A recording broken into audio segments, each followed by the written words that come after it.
صحیح ابن حبان میں، شیخ البانی رحمہ اللہ نے بھی صحیحہ میں اس کو صحیح قرار دیا۔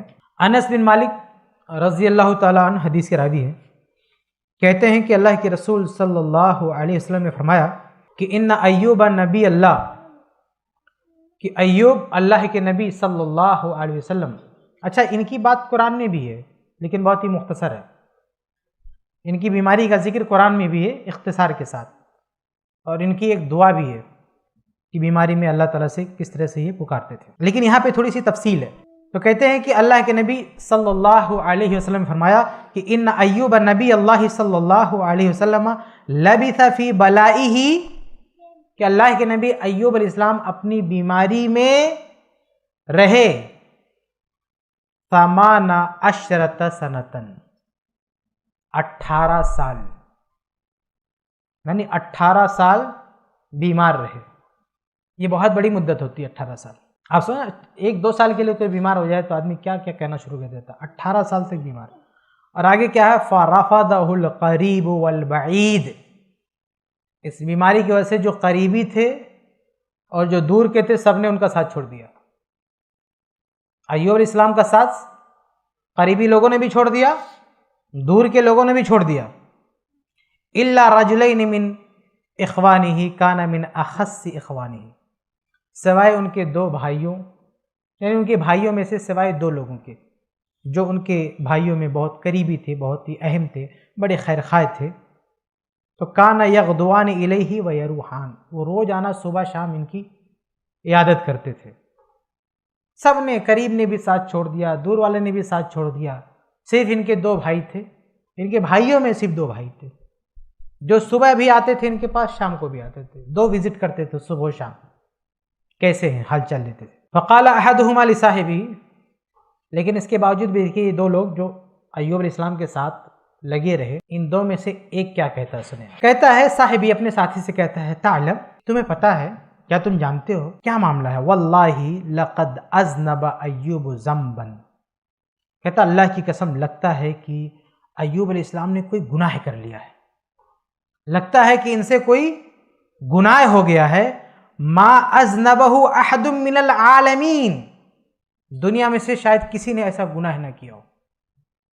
یہ 2 لوگ جو صبح شام آ رہے ہیں ان میں سے ایک کہہ رہا ہے کہ ان کی جو حالت ہم دیکھ رہے ہیں تو ایسا لگتا ہے کہ انہوں نے شاید کوئی ایسا گناہ کر لیا کہ دنیا میں آج تک کسی نے ایسا گناہ کیا ہی نہیں۔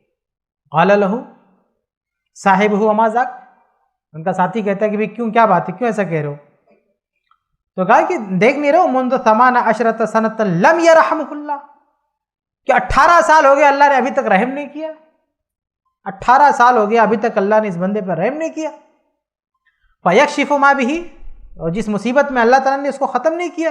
آگے لمبی روایت ہے، جب یہ دونوں دیکھنے کے لیے گئے تو ان میں سے دوسرے نے کہہ دیا ایوب علیہ کہ ایسا ایسا یہ بول رہا تھا، تو ایوب علیہ السلام نے صبر کیا۔ اور آگے ہے کہ وَكَانَ يَخْرُجُ إِلَى حَاجَتِهِ فَإِذَا قَضَى حَاجَتَهُ أَمْسَكَتْ امْرَأَتُهُ بِيَدِهِ، یہ بڑا اہم چیز ہے اس حدیث میں کہ قضاء حاجت کے لیے جاتے تھے تو ان کی بیوی جو ہے ان کو سہارا دیتی تھی۔ یہاں پہ ایک بیوی کا بہت بڑا کردار سامنے آتا ہے کہ شوہر جب بیمار ہوتا ہے تو جتنی دیکھ بھال اس کی بیوی کر لیتی ہے دوسرا کوئی نہیں کر پاتا ہے، اور یہ بہت بڑی قربانی ہوتی ہے ایک بیوی کی طرف سے اپنے شوہر کے لیے، دوسرا کوئی اتنا نہیں کر سکتا۔ کہتے فلما کان ذات یوم ابت علیہا، ان کی بیوی روزانہ آتی تھی، ان کو قضاء حاجت کرواتی تھی، یعنی پیشاب پیخانے کی ضرورت ہوتی تھی وہ ساتھ دیتی تھی، ان کو پکڑتی تھی ہاتھ۔ تو ایک دن ان کی بیوی کے آنے میں دیر ہو گئی، فاوحى اللہ الی ایوب فی مکانہ، تو اللہ تعالیٰ نے ایوب علیہ السلام پر وحی بھیجی کہ یہاں پہ آپ پاؤں ماریے اور یہاں پہ آپ غسل کیجئے، اور اس کے بعد آپ بالکل صحت یاب ہو جائیں گے۔ چنانچہ انہوں نے ویسے ہی کیا، قد اذهب اللہ ما به من البلاء فهو احسن ما كان، تو اللہ تعالیٰ نے جب ان کو ٹھیک کر دیا تو پہلے سے بھی زیادہ بہتر ہو گئے، یعنی دیکھتے ہی دیکھتے پہلے سے بھی زیادہ شفا یاب ہو گئے، بہتر ہو گئے۔ ان کی بیوی کیا کہتی ہے، فلما رأته قالت، ان کی بیوی جب وہاں پہنچتی ہے تو وہ تو بیماری کی حالت میں ہے نہیں، تو ٹھیک ہو چکے ہیں، تو کہتی ہے کہ ای بارک اللہ فیکا حل رأیت نبی اللہ ھذا المبتلا، کہ اللہ تمہیں برکت دے، کیا تم نے اللہ کے نبی کو کہیں دیکھا، یعنی ایوب کو کہیں دیکھا؟ ان کی بیوی پہچان نہیں پا رہی ہے اپنے شوہر کو. کہہ رہے کہ آپ نے کہیں دیکھا ہے یہیں پہ ایک بیمار تھا, کہاں گیا؟ واللہ علی ذالک ما رأیت احدا کان اشبہ بہ من, اور اللہ کی قسم میں نے آپ سے زیادہ ان کے مشابہ کسی اور کو دیکھا نہیں, وہ آپ سے ملتے جلتے تھے. کہاں گئے وہ؟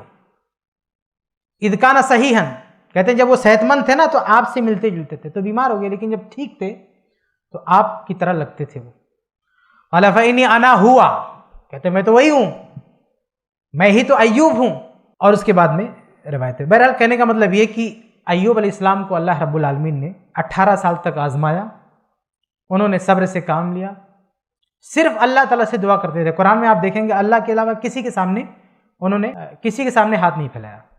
اچھا, یہیں پر ایک عبرت ہے, نصیحت ہے بیمار لوگوں کے لیے کہ بیماری کتنی بڑی کیوں نہ ہو, کتنی بھیانک کیوں نہ ہو, اللہ کے علاوہ کسی اور سے کوئی مدد نہیں مانگنی چاہیے. آج کچھ بھی ہوتا ہے ایک آدمی اتنا لاچار ہو جاتا ہے, اس کا عقیدہ شیطان جو ہے بہت اکساتا ہے بیمار کو, وہ چاہتا ہے کہ اس آدمی کو ایمان پہ نہ مرنے دے, اس کی جو موت ہے وہ کفر پر ہو, اس لیے چاہتا ہے کہ اس آخری لمحات میں اگر بیمار ہے, مرنے والا ہے, تو جاتے جاتے کوئی شرک کرا دوں, کوئی گلے میں دھاگا پہنا دوں, کوئی تعویذ بندھوا دوں, کسی باب فقیر کے درگاہ پہ جا کے اس کو سجدے کروا دوں. یہ اس کی کوششیں ہوتی ہیں. لیکن آپ دیکھیں گے انبیاء علیہ السلام کو, ایوب علیہ السلام کو, اور تمام نبیوں کو آپ دیکھیں گے, اس طرح سے صحابہ کرام کو, یہ بیماری میں صرف اللہ رب العالمین سے ان کا تعلق تھا, صرف اللہ تعالیٰ سے مدد مانگنی چاہیے. باقی کہیں کسی اور سے کوئی اپیل نہیں کرنا چاہیے کہ بھئی ہمیں فلاں جگہ لے جاؤ, فلاں یہ کرو وہ کرو. بلکہ ایسے حالت میں جو ہے رقیہ بھی کرانا پسندیدہ نہیں ہے کہ کسی کو بلا کے کہیں کہ بھئی ہم کو رقیہ کر دو. خود آدمی پڑھے, خود قرآن پڑھے, خود ذکر و اذکار کرے. کسی سے بولنا کہ بھئی میں بیمار ہوں میرے لیے دعا کر دو, یہ جائز ہے, ناجائز نہیں ہے, یہ جائز ہے لیکن بہتر نہیں ہے. توحید کا کمال اور توکل کا کمال تو یہ ہے کہ بندہ صرف اللہ تعالیٰ کے سامنے رہے, اللہ تعالیٰ سے مدد مانگے, اللہ تعالیٰ سے شفا مانگے, اور اللہ تعالیٰ کے علاوہ کسی جو جائز وسیلے ہیں, جو جائز طریقہ ہے اس کا بھی سہارا نہ لے, صرف اللہ تعالیٰ سے مدد مانگے.